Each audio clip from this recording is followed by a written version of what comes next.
Good morning, Card Mean. It's RJ back with another video, so let's get to it. Today's random Mike Schmidt item of the day. I have here an old VHS tape.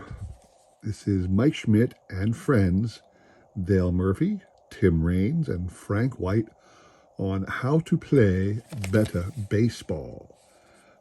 Color, all 47 minutes of it. I was trying to find a copyright date on here. I'm sure this is back in the mid 80s. You know, by that time, Murph was a well-known stud because he had won back-to-back MVPs. Let me see if there's a thing in here. 1987 by Sports Legends Video Inc. Now, this one I got because it's got Mike Schmidt on the cover. And the problem with this, I still own a VHS player hooked up to a TV. I have a little TV here in my baseball room, specifically geared toward watching old film when I want to. It has a VHS player and a DVD player still hooked up to it for that exact reason. But this video is shot. It doesn't really work, and I didn't notice it when I bought it, but apparently there may have been some water damage by the original owner, because I can't really. It plays, but it's very choppy and it breaks. It kind of like sputters all the time, so it's not exactly the best film. But one of the things interesting, I was looking at this image recently, and it occurred to me, wait a second, I know that image. That's the same image from a recent release by Topps. This is one of the insert cards. Oh, I gotta double check. I'm trying to count back. It's like for 2021 maybe. We're in 2024 now, and the 89 set is up in 2024. This is the 85 set, so it would have been 2020. This would have been an insert in the 2020 Topps product, this Mike Schmidt one. And you can see it's the same image. So it's nice to see Topps is still recycling their photos. That's just a cool little thing I found. Today's random baseball item of the day. If you were here on Monday, you saw me show off a bobblehead of A-Rod. Figured I'd show off another bobblehead, but I'd go with the Phillies this time. Dallas Green bobble. This is Dallas Green holding up the World Series trophy from 1980 when the Phillies won the World Series. Here's the box it came in, and there's the image it was kind of based on, him in the clubhouses. It's funny, they're up on a podium in the Phillies clubhouse back at Old Veterans Stadium, and you can see how close Dallas's head was to the top of the clubhouse ceiling, because they got them all standing up on a podium, which puts them a whole lot higher in that room, and they have the old industrial style ceiling tiles as a ceiling. I can't imagine that kind of thing being the layout at any clubhouse today, but that was funny. Dallas Green, bobble champion of 1980, the World Series manager that year. Really cool little piece of my collection of stuff. Today's trivia question, and sticking with this week's theme of absolutely atrocious free agent signings. The Phillies have what I believe is likely the worst free agent. Well, I can't swear it was the worst, but it certainly was one of the worst free agent signings in Major League Baseball history. They signed Danny Tartabull to a one-year deal. They paid him. This is back in 1992, I believe. I have to double check, but it was back in the early 90s. And they signed him for $2.3 million, and just on a one-year contract, so it wasn't like they were betting the farm on him. But very early into that deal, he fouled a ball off his toe and broke his toe and never played baseball again. I'm not going to tell you. I need you to tell me. For their $2.3 million investment, how many games did Danny Tartabull play for the Phillies before his career ended? Send me an email for that answer. So what you're playing for, another cool numbered card, Diamondback Star Ketel Marte. This is a purple parallel from Gypsy Queen, numbered out of 250. 26 out of 250. Purple parallel out of Gypsy Queen. What year is this? 2021, is it? Doesn't matter. It's just a cool card. Ketel Marte, Diamondbacks Star, National League champ last year. So send me an email with the correct answer. I'll include my email in the description below, along with the repeat of the question. You'll have the day tomorrow to enter. We'll pick a winner on Sunday for that one, all right? Here we go. Today, what I want to show off is I started something else in my Mike Schmidt collection.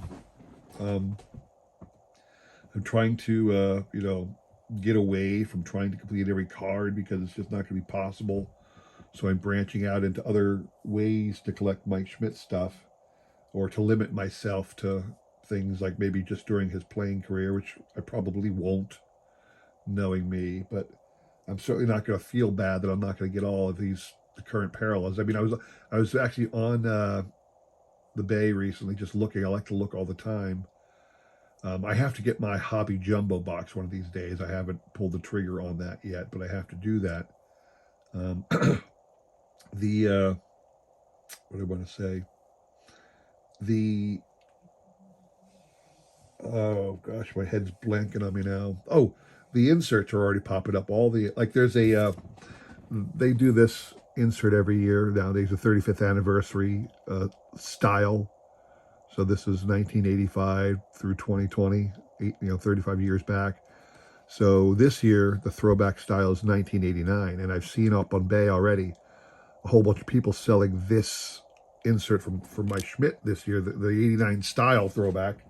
I've seen it in like some of the limited edition parallels. One guy had out of 5 up for sale. And again, my gut was like, I got to get that. But then I just calmed down and said, no, you idiot. You're not going to waste your money on that. It's just one of a billion. You're never going to be able to get anyway. Why waste your money on it?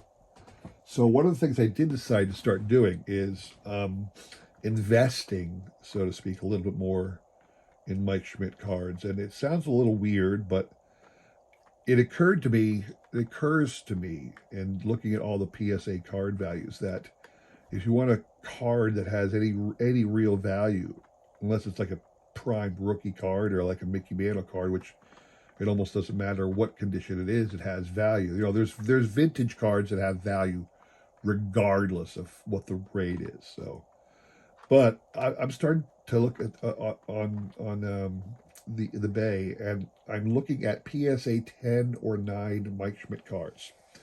And I'm starting to pick them up. Any card that's a PSA 9 or 10, I'm starting to pick up. But with this caveat, I have to be able to purchase it for less than $20. So recently I went on a bit of a binge, because some of these cards I got for only $5. Now, plus shipping, but that's beside the point. So I got a whole stack of cards here that I recently purchased. Like, really, literally, it was on a whim, because some guy out there must have slabbed a bunch of he must have done a, what do I want to say, a purchase or a submission of bulk of Mike Schmidt cards. And they all came back, and he was literally selling them all. And there was like, I don't know, maybe 30 in a row that each ended like a minute after the other. So I was going after all of the ones that could be had for less than $20. And here's what I snagged. Each one of these under $20. So from 1992, this is a cutout card from the Sporting Cards News. I'm surprised they didn't write hand cut on that. They typically do. Got this in a mint 9. In fact, all these cards are 9s. None of them are 10s. And this is a cut card out of Alan Kay's Sports Cards News and Price Guides publication, which I used to love getting in the past because of these great cards. I had a whole bunch of these magazines. Alan Kay's was one of the better ones for cool insert cards. I didn't really care too much about the articles or the price guide that included in. I just wanted the cards. I have this one loose in my binder as well, but this is a PSA 9 for under $20. Next one, 1989 classic. This is one of the other editions. Which one? No, this would have been the first set because it's numbered to 48. Classic always had one set to 100 and then two sets to 50 that followed. So this is the purple and blue. Again, I have this loose in my binder. Almost every card you're going to see here I've got loose in the binder, but got this in a 9. Again, less than 20 bucks. We've got one of the discs here, the Baseball Superstar discs. This is a product put out by MSA, Michael Schmidt Associates. They did a number of different versions. They would swap out the name up there if you wanted to put your product name in there, or you could just use this and insert it in your product if you bought it from Michael Schechter. This was number 11 out of 20. Robbie Thompson from the Giants was on the back of this. You can see it was a perforated panel. This is just the Mike Schmidt disc, PSA 9. This one's a standalone, meaning I don't have this separately in a binder, so I've got to make sure I keep track of this for my overall Mike Schmidt collection. But a 1988 Star promo, the Platinum Edition promo, gold border here.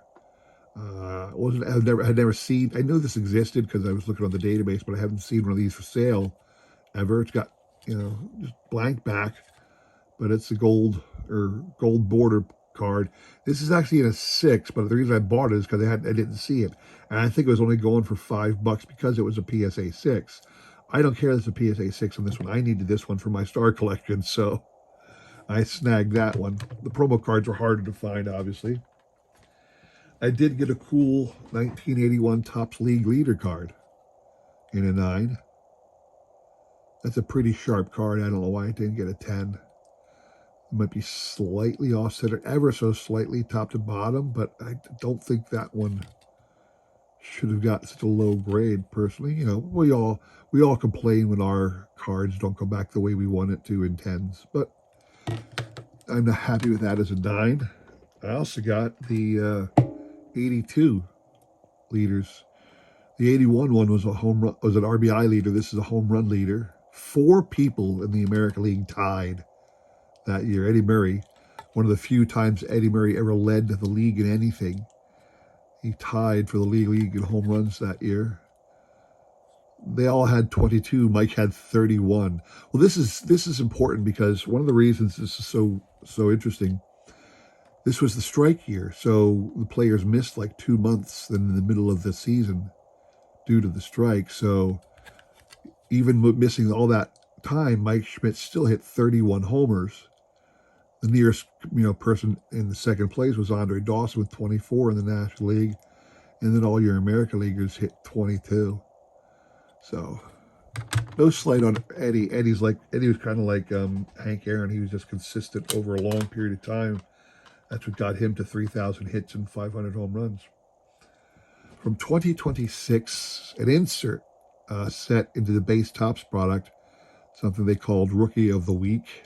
They had a bunch of these inserted into Topps. This was number 17 out of 25 of the little insert set they had back in the year 2006 Topps product. Again, I have all these. I do have in loose in my binder. Thought this was a cool one to pick up and get slabbed. One of the short print ML or Hall of Fame variations. This one's from 2020 Topps, the SP one. I can't remember who on the Phillies this one superseded from 2020, but nice little pickup at a 9 again. 1988 King B disc.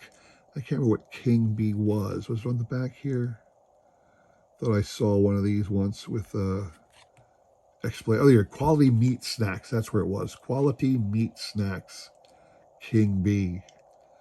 I have no idea who they are, where they were from, or whatever. But there you go. First annual collector's edition. And Mike Schmidt was the first 1 out of 24 discs. I actually own the whole set of those, I do believe, all 24.